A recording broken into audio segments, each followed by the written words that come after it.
In a dramatic and highly unusual gathering at Quantico, Virginia, former President Donald Trump and Defense Secretary Pete Hegseth declared what they called an end to politically correct leadership within the United States military.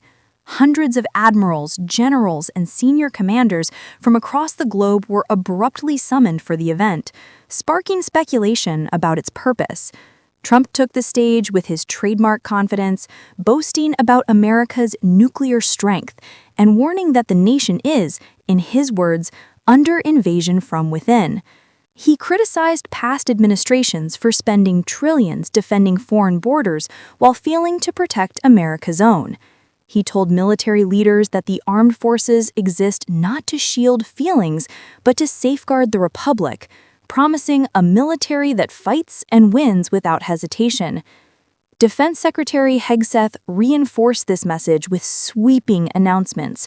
He unveiled directives focused on rolling back what he described as years of woke policies. Among the changes, loosening disciplinary rules, re-examining definitions of toxic leadership and bullying, and introducing gender-neutral, or what he termed male-level physical fitness standards. Hegseth argued that combat roles demand strength and that standards must remain uncompromised. If women qualify under the same benchmarks as men, they are welcome. But if not, he said, that is simply the reality of combat readiness. The defense secretary also took aim at policies surrounding diversity, equity, and inclusion, calling them misguided. He criticized environmental initiatives, COVID vaccine mandates, and recognition of transgender service members, portraying these as distractions from military effectiveness. His speech pressed for a return to what he described as the warrior ethos, where strength, discipline, and victory are the only measures of success. Despite the strong rhetoric, the atmosphere in the room was strikingly restrained.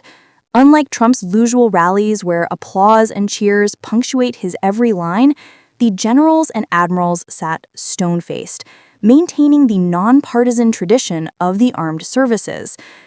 Hegseth warned that leaders unwilling to embrace his vision should consider stepping down, declaring that the era of overly sensitive, feelings-first leadership was over. He also defended his call for loosening record-keeping of minor infractions, saying that honest mistakes should not ruin entire careers. Still, these announcements come against the backdrop of past tragedies, such as the suicide of sailor Brandon Caserta, where bullying and toxic leadership were directly implicated. The timing of this summit adds further weight to the moment.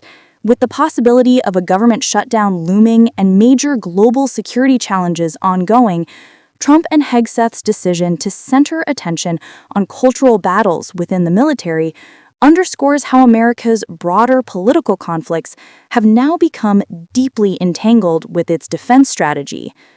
Whether these sweeping shifts will strengthen or fracture the military remains an open question, but one thing is clear. The debate over what kind of armed forces America wants in the future is far from over. If you found this breakdown insightful, don't forget to subscribe to InsightPulse. Stay tuned for more sharp analysis and updates on the stories shaping our world.